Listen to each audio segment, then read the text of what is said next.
ভাই বোন যখন একসাথে কথা বলে তখন আল্লাহ তাআলা বলেন এই সময়টাকে থামিয়ে দাও।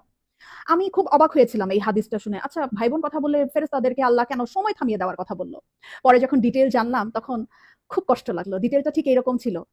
ভাই বোনের সাথে এই পৃথিবীর পরে আর কখনোই দেখা হবে না। হাসরের ময়দানে না, আখিরাতে না, কিয়ামতের পরে না, জান্নাতে না, জাহান্নামে না, কোথাও না।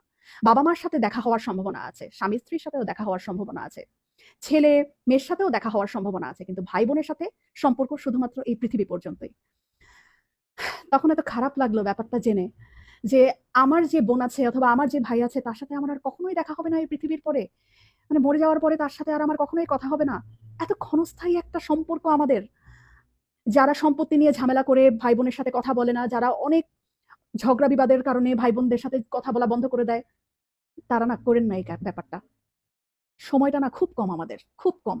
এত কম সময় নিয়ে আমরা পৃথিবীতে এসেছি এবং এই কম সময়ের মধ্যে আমরা আবার কলুষতা, আমরা আবার ঝগড়া বিবাদ এরকম করে আমাদের এত কাছের, এত আপন একটা মানুষ, একই পেটের, মায়ের পেটের বোন, মায়ের পেটের ভাইয়ের সাথে কথা বলা বন্ধ করে দিলাম।